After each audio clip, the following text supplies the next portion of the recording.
naman natin 'tong, kalabaw ni Pastor Jam, So eto, okay si Pastor Jam nagtatrabaho po talaga. 'Yun ang maganda. Good evening, Mega Love shout out. Okay, okay. Eto, puntahan na natin 'tong ano, issue ng, kalabaw, na sinabi nga ay teka puntahan muna na pala natin yung post. Eto, may post. Sabi ni ano, ni Jam, sabi dito, sabi mo gustong ibenta ng tatang ko ang kalabaw para sa'yo. Hoy, Epal M, kaya di nabenta dahil kalabaw ko yun. Wala kang ambag, isa kang tunay na buraot. Imagine niyo po yun Ah, imagine niyo yung si Kulaong di naman pala kalabaw ng tatang niya yun, kundi kalabaw ng ano. Comment tayo dito. Sinisiraan. Sariling kapatid, sinisira. Grabe. Sinisiraan ni Kulaong ang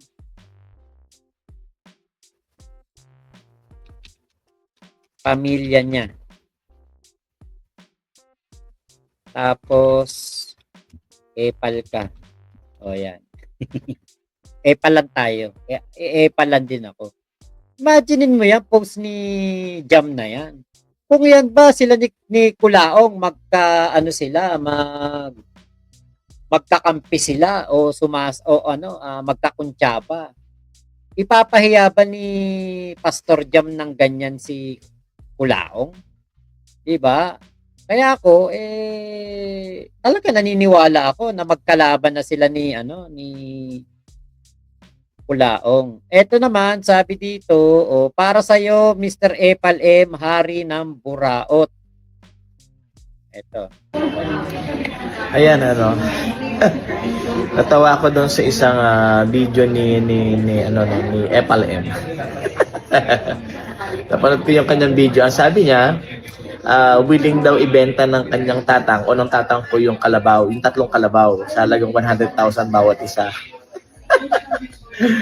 Comedy talaga, no? Bakit? Yung tatlong kalabaw na yun, akin yun. Kaya paano ibebenta ng tatang ko yun? Di nagalit ako. Ay nako, Epal M. Ang dami mong kwento sa buhay. Simpleng-simple lang, di ba? Hindi naman pala sa'yo yung kalabaw, Kulaong. Paya-paya si dito. At medyo tawag dito, medyo paus pa at kadarating lang natin from north. Ayan. Payang-paya si Kulaong dyan kasi sinabi niya, tatang daw niya, willing ibenta yung kalabaw. Yung pala, hindi naman pala sa kanila yung kalabaw. Medyo pagod pa talaga, pero tayo lang ay andito sa aking upuan, pero hindi ito pangkari.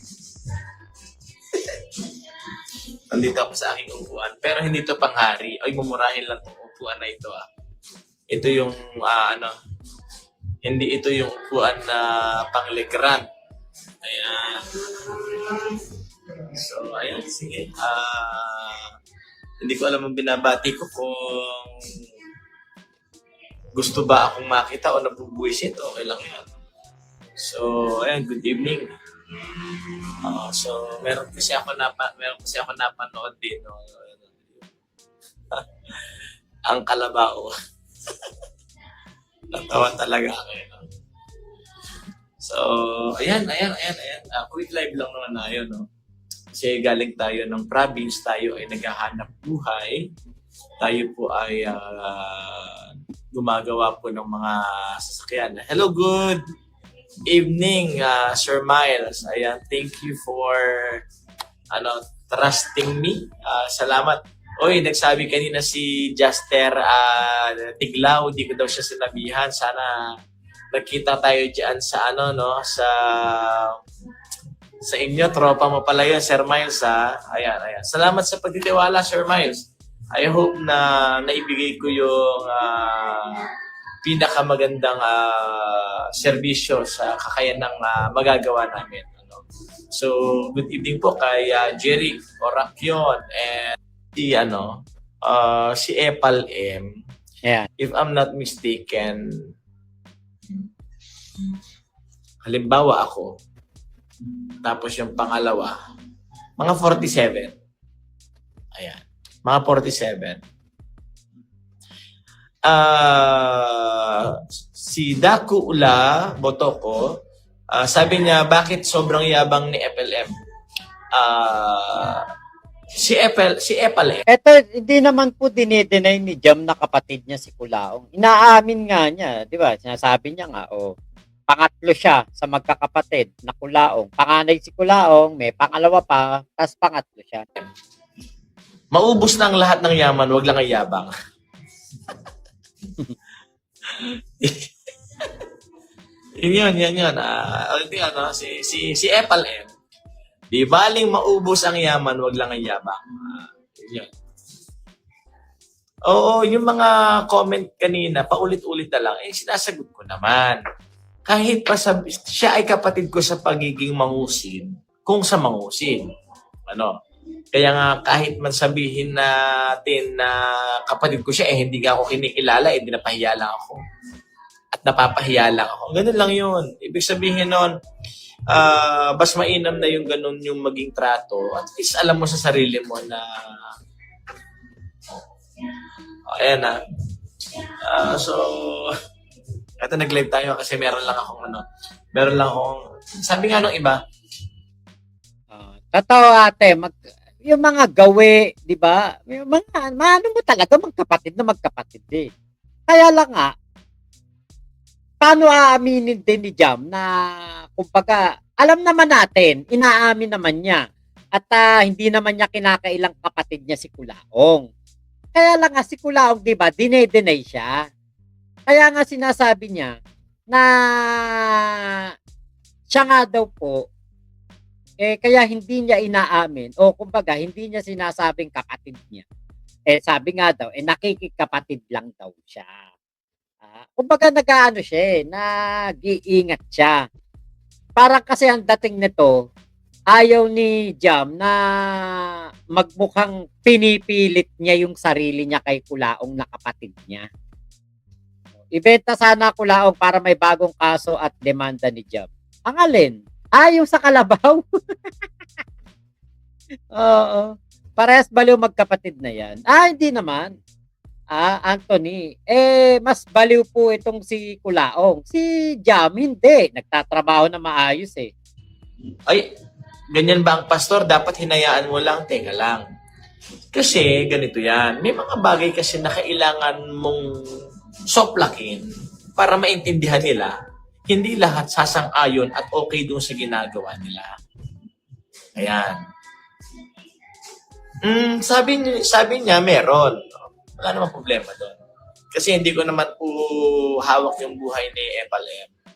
Ayan na itanong ni Rian Arteliera. Ayan. Kahit pa sabihin kong kapatid ko, ayan. Kasi ang dami niyong comment, aminin mo na lang kapatid mo siya. Sinasabi ko naman, kapatid ko po siya. Kaya lang kung ako naman yung sinasabi niyang hindi niya ako kilala at dinidinay niya, wala po tayong magagawa doon. Tama? So, yun. Pandemic days, sir, totoo ba yung yaman niya, sasakyan niya? Yun yung nakikita ng tao. Ibig sabihin nun, may nakikita yung tao, di malay ba natin? Buti sana kung walang nakikita yung tao. Buti sana kung hindi nasasakyan. May mga nakatanggap naman ng bigas. Ibig sabihin nun, nung panahon ng pandemya, may nagawa siya.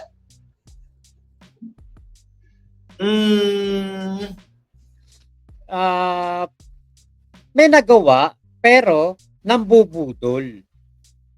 Kunwari, namimigay ng bigas, pero nambubudol. Mas marami na budol. Kukontrahin kita dyan. Kasi, yung nagawa ni Kulaong noon, na sinasabing pagtulong, lahat yon pagpapanggap. Ngayon, kung malinis lang ang hangarin mo, pagtulong lang, okay.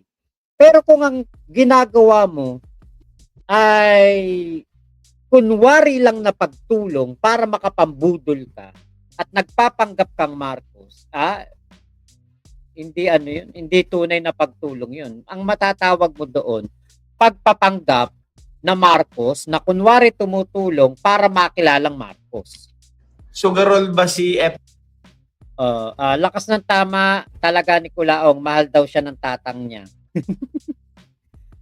Ate Katrina Lab, kung ako kay Jam, lagi ko sasabihin, kapatid ko si Norman, Kulaong FLM, pero mas magalit at ma-high blood. Si FLM? Ay, oo. Kasi naririnig-rinig ko na nung bata pa po ako sa mga manunugal naming mga kapitbahay, uy, yung ganito, nakikita namin si ganito. Ayan, nakikita namin yung utol mo, namimigay ng pera doon sa, ano yun, Midas. Midas pa yun. Pero sa akin, ano naman hindi ko, wala kasi akong pakialam. Ayan, no? Di ba siya naman ang nagkukwento na nagpapatalo siya ng milyon-milyon, ganun yun. Yun ang masaklap nagpapatalo ng milyon-milyon sa casino, tapos makita mo ang nanay at tatay, ganoon ang buhay. Tenant lang sa lupa, walang sariling lupa. Ayan, ano. So, sabi niya, may binigay siya sasakyan. Wala po. Ayun, no? Sige, sabi ni Rhean, sabi po niya, may binigay siya sasakyan sa tatang mo.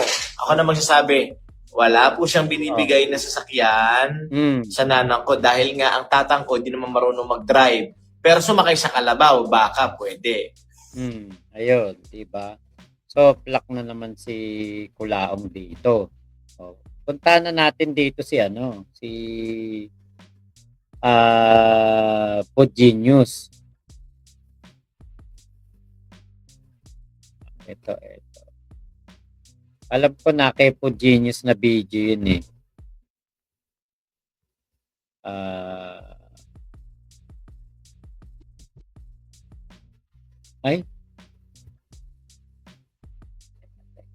balik tayo dito kay Don Sebastian nga yata ako nakita yun.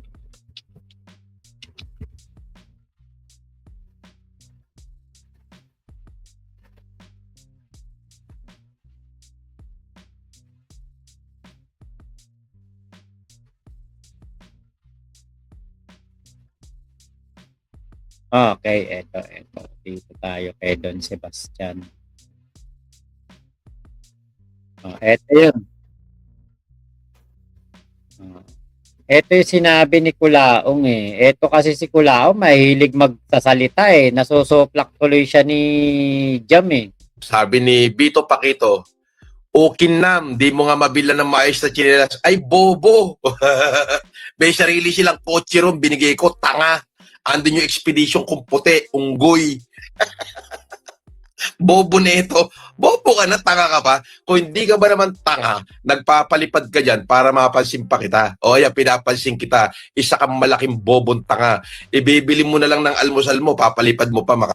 Ayan, sabi ni Kulaong, may binigay daw na sasakyan. Sabi ni Pastor Jam, wala nga daw. Oo. Yun. Doon sa bagay na yan, hindi ko masasagot. Pero sa pagiging mangusin, maaari. Sabi ko nga po kasi, malayo kasi yung Malayo kasi. Ito. Ganun yun. Ang alamat ng kalabaw. Aray ko. Sabi niya, may binigay siya sasakyan. Wala po. Ayun, no? Sige, sabi ni Rhean, sabi po niya, may binigay siya sasakyan sa tatang mo. Ako na magsasabi, wala po siyang binibigay na sasakyan sa nanang ko dahil nga ang tatang ko di naman marunong mag-drive. Pero sumakay sa kalabaw, baka pwede. Oo. Yun. So malinaw, walang sasakyan na binigay si Kulaong kila Nanang Reme. Wala. 'Di ba?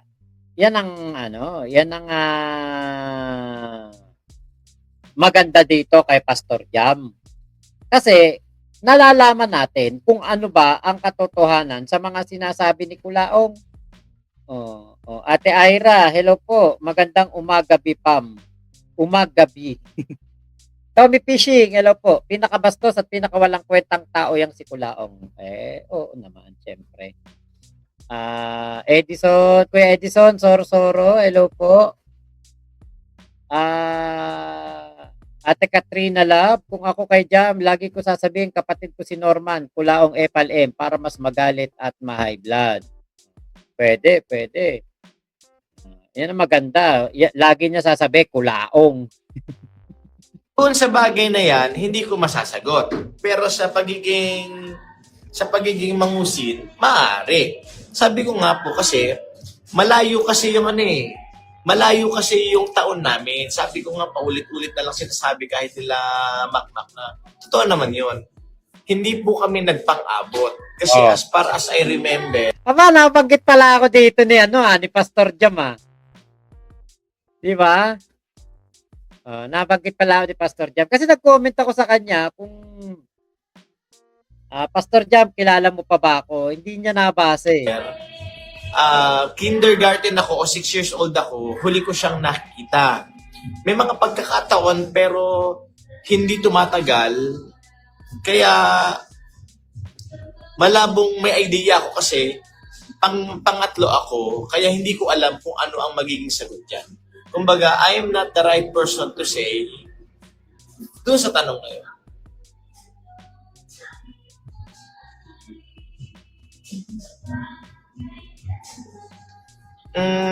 Teka lang, isa-isain ko lang Ano sabi mo dito? Hindi ko na Sabi niya, Sir Jam, tanong ko lang, totoo ba yung pinuntahan ni FLM nung pandemic? Yung pinagbentahan ng lupa? Hindi. Yung lupa na yan, noon pa, siguro I'm at age of 16, if I'm not mistaken. Nung mga nasa ganun age ako, alam ko, sinamahan siya ng tatang ko doon sa lugar na yon. Kasi that time, kailangan niya. Yun. Ganun yun.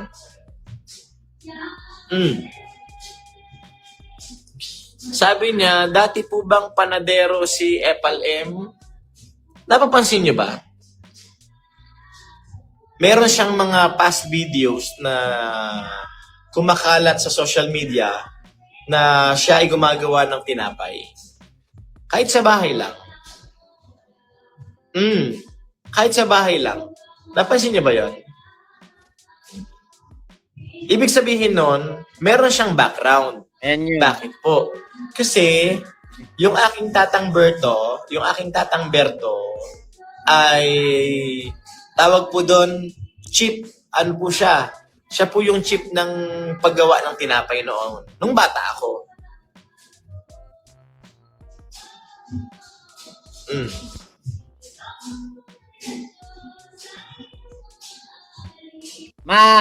Magaling si Kulaong magpanadero. Kung yan na lang sana pinurso niya, baka may bakery pa siya ngayon Alam niyo nung dati, nung nasa Santa Maria pa ako, meron dating bakery doon sa Santa Maria na sumikat. Ang pangalan ng bakery na yun, Joseñas Bakery. Sa may pababa ng galing kang simbahan, pababa sa may Senco Footstep. Dito sa may gawaan ng relo, ayan, bilihan ng sagugulaman. Kahilera ng bilihan ng sagugulaman. Pababa doon dati. Yung pwesto ng Joseñas Bakery. Ang may-ari nun, naging barkada ko. Kasi yung bilyaran ng pinsan ko, sa harapan lang nun, sa second floor ng, ano pangalan nun, tindahan nun. Kalimutan ko basta meron second floor yon, doon naging bilyaran yun, yung cue ball. Lagi silang nagbibilyar doon. Hanggang sa nung una nagbibilyar lang sila doon, si Nelson saka si ano pangalan nun? Basta yung si Nelson tauhan yun ng ano ng tauhan siya ng parang Fuji photography. Parang gano'n, Fuji photo parang gano'n. Basta parang yung mga dati 'di ba yung mga camera ano pa yung film. Doon siya dati nagtatrabaho. Sa second floor sila natutulog. Tapos katabi nila yung Senyas, naging magbarkada. Kasi kami, naging barkada ko na rin sila. Ngayon, itong Senyas Bakery na ito, doon ko nalaman na siya pala, binigyan lang ng puhunan ng tatay niya. At sumikat yung kanilang bakery, parang parting Batangas hanggang Bicol.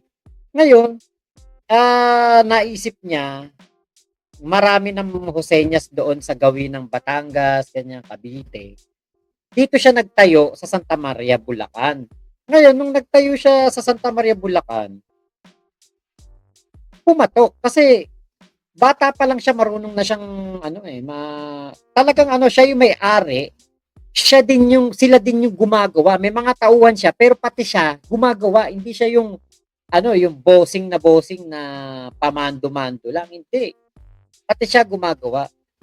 Alam niyo yung Joseñas Bakery niya nagkaroon ng branch sa may palengke. Yung sa may pababa ng simbahan, tapos sa may palengke, nagkaroon sa Pulong Buhangin, nagkaroon sa Pande.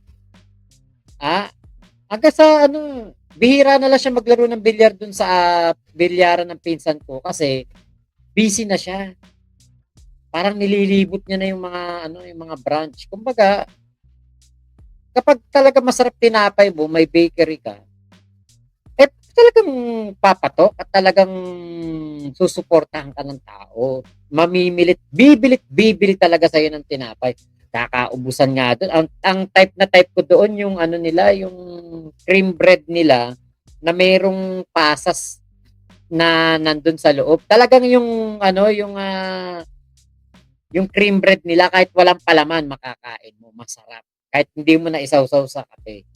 Kaya itong si Kulaong, kung ginamit lang nito talent niya sa paggawa ng tinapay, nakarating pa nga ito ng abroad dahil sa paggawa ng tinapay Bakit? Diba? Ba't hindi niya na lang yan ang itinuloy niya? Baka ngayon, napakayaman niya na sa paggawa ng tinapay. Galing pa sa malinis ang kanyang mga pera. Hindi katulad nung nanghihingi sa OFW, nangungutang sa kumare, nanghihingi ng pang-Xerox, nanghihingi ng kung ano-ano. Hindi siya makukulong. Diba? Hindi siya makukulong, hindi siya makakasuhan ng kung ano-ano, hindi siya mag-human trafficking. Sayang lang talaga, hindi siya kasi pala mamanahi, siya yung nagmana lang sa tatay niya ng paggawa ng tinapay. Kung ang tatay ni Kulao magaling gumawa ng tinapay at siya ang panganay, siya ang nagmana nun. Nung talent ni Tatang Berto. Sayang, pinabayaan niya. Hindi niya talaga pinokus na magpanadero na lang. So maraming salamat po Ingat po kayo. Nasaan mang panig kayo ng mundo. Momo chup chup. Love you. God bless us all. Pilipinas. God first.